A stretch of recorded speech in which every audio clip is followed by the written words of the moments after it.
Assalamualaikum warahmatullahi wabarakatuh. Selamat datang di channel Adi Yulianto. Sebelum melanjutkan video ini, ada baiknya kalian untuk subscribe channel ini.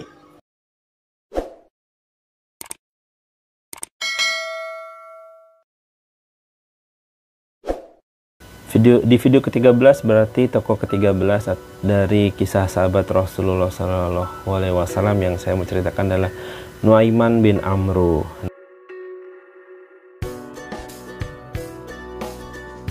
Nah, ini bisa dibilang tokoh yang mungkin juga sama, belum banyak yang mendengar karena dikisahkan bahwa Nuaiman bin Amru ini memasuki surga dengan tertawa. Kenapa begitu? Karena Nuaiman bin Amru ini adalah sahabat Rasulullah SAW yang menghibur, lucu dalam tanda kutip, jadi sering menghibur Rasulullah dan para sahabatnya. Nuaiman bin Amru nama aslinya adalah Nuaiman bin Amru bin Rafa'ah, adalah penduduk Madinah dari kaum Ansor, salah satu sahabat Rasulullah SAW yang sangat disayang. Jadi beliau ini atau Nuaiman ini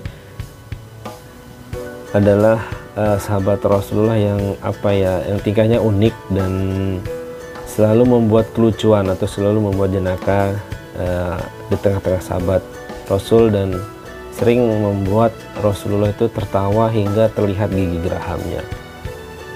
Beberapa kisah unik atau kisah lucu dari Nuaiman bin Amru ini adalah salah satu adalah menyembelih unta dari tamu Rasulullah SAW.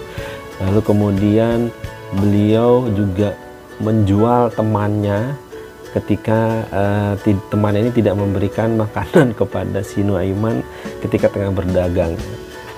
Lucu teman-teman. Jadi mungkin jadi pernah ingat cerita bahwa ada teman juga yang menjual temannya di salah satu e-commerce yang ada di Indonesia atau yang ada saat ini itu dijual gitu.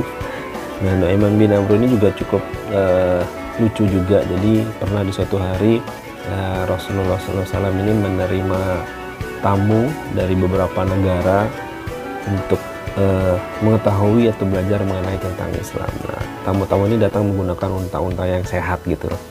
Salah satu unta ini diikat di dekat rumah Rasulullah SAW. Nah, ketika itu ada sahabat yang melontarkan gurauan kepada Nuaiman untuk melepaskan unta yang diikat di dekat rumah Rasulullah itu untuk dilepas kemudian disembelih. Berani nggak gitulah. Ternyata gurauan dari Pak sahabat ini dilakukan gitu oleh sama Nuaiman. Si unta tadi disembelih sama Nuaiman, dan ketika para tamu ini akan pulang dari rumah Rasulullah dan keluar dari rumah Rasulullah, begitu kaget melihat unta yang dia punya itu ternyata udah disembelih sama Nuaiman. Nah, para sahabat ini berusaha menangkap Nuaiman, tapi Nuaiman udah keburu kabur lari gitu, karena mungkin karena ketakutan juga karena telah melakukan kekonyolan. Salah juga sih teman-teman, karena menyembelih unta milik orang lain tanpa seizin orang itu juga salah gitu. Nah, akhirnya tapi unta yang disembelih sama si Nuaiman ini sudah diganti sama Rasulullah SAW. Nah, Nuaiman ini lari hingga ke perbatasan Madinah dan bersembunyi di salah satu rumah sahabat Rasulullah SAW yang lain itu Al-Mikdad. Ketika itu Al-Mikdad sedang menggali menggali sumur gitu. Nah, si Nuaiman ini akhirnya bersembunyilah di dalam lubang galian sumur yang digali sama si Al-Mikdad ini. Sebelum masuk ke dalam lubang galian sumur ini, Nuaiman ini sudah berpesan sama si Al-Mikdad dan mengatakan, kamu harus berjanji sama saya untuk tidak memberitahukan kalau saya bersembunyi di dalam lubang galian ini. Siapapun yang datang dan bertanya kepada saya, bilang saja kamu tidak tahu gitu. Nah, Al-Mikdad menyanggupinya. Terus Nuaiman bersembunyi. Nggak lama setelah itu rombongan Rasulullah pun datang ke rumah Al-Mikdad. Rasulullah bertanya kepada Al-Mikdad, apakah kamu melihat Nuaiman? Nah, di sini Al-Mikdad serba salah ya teman-teman. Kalau mau ngasih tahu dia melanggar janjinya kepada Nuaiman. Tapi kalau tidak memberitahu, yang bertanya adalah Rasulullah. Tapi sahabat Rasulullah ini juga, Al-Miqdad ini juga cukup cerdik ya.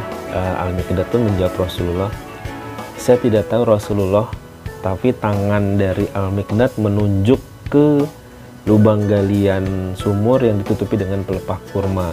Nah, Rasulullah pun di situ melihat sambil tersenyum. Rasulullah pun mendekati pelepah kurma itu dan membukanya. Di dalamnya ada Nuaiman bin Amru yang sedang bersembunyi, dan meminta untuk Nuaiman bin Amru untuk keluar dari atau naik dari lubang galian sumur itu. Tentu badannya penuh dengan kotor dan debu dari Nuaiman ini karena habis di dalam lubang galian sumur, dan Rasulullah SAW pun sendiri pun yang membersihkan Nuaiman bin Amru dari kotoran-kotoran yang atau debu yang menempel di mukanya, sambil tersenyum dan tidak marah sama sekali kepada Nuaiman bin Amru. Subhanallah teman-teman, lembut sekali hati dari Rasulullah SAW. Semoga kita bisa mengambil hikmah dari kisah sahabat dari Nuaiman bin Amru. Dan satu lagi, tingkah konyol ataupun tingkah lucu dari Nuaiman bin Amru ini bukan tingkah yang dibuat-buat. Memang benar-benar beliau adalah orang yang polos, dan memang tingkah polosnya itulah yang membuat para sahabat dan Rasulullah itu tertawa bahagia. Bahkan ya tadi saya bilang, Nuaiman bin Amru dikisahkan masuk surga dengan cara tertawa atau dengan bahagia masuk ke dalam surga karena sering membuat para sahabat dan Rasulullah SAW tertawa bahagia. Semoga kita bisa tetap menjadi orang yang menyenangkan dan tidak menyakiti orang lain. Cukup sekian videonya. Assalamualaikum warahmatullahi wabarakatuh.